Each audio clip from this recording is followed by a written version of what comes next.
My name's Adam Krajc. This is my Cootacraft Gun Shot.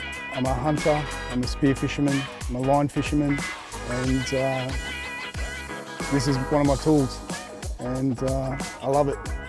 Being one of the only Cootacrafts up here, Sydney and Port Stephens, I do get quite a few people coming up and inquiring about it. Always interested in jumping on board, having a look how she's fitted out, and the biggest question I get asked is how she rides.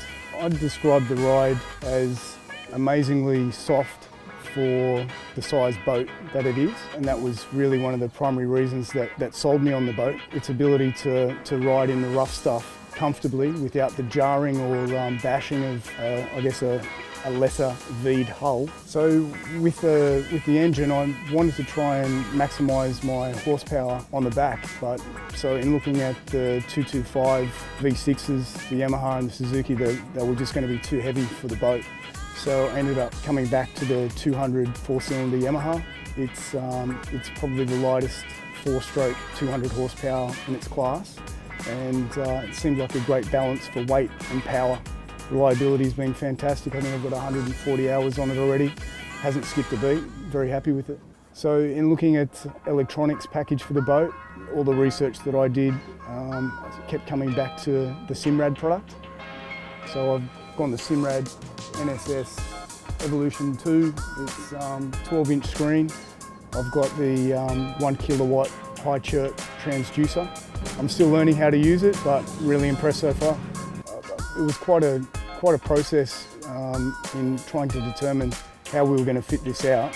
So we've gone to they're almost a casting stool on a suspension base.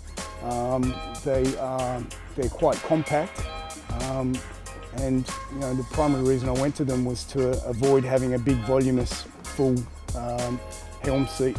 And they take up little space. They're good to lean up against, and comfortable to sit down for a bit of rest as well.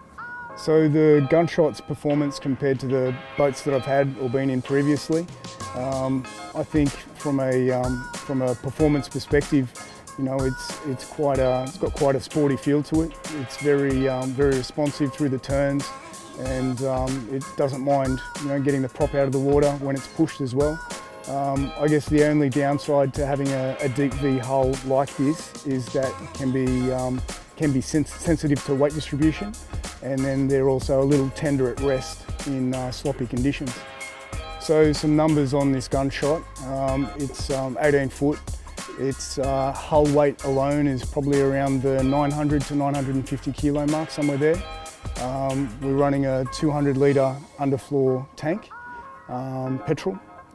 We've got I think it's a 300 litre kill box underfloor again.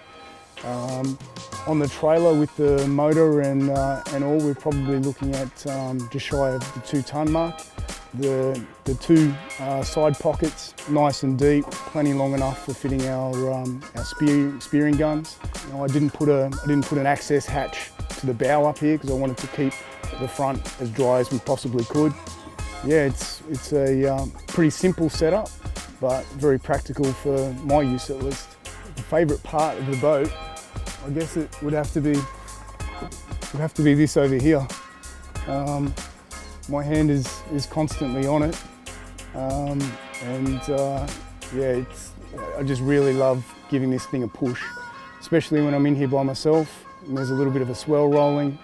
I really enjoy pushing it to its limits and seeing what the hull can do.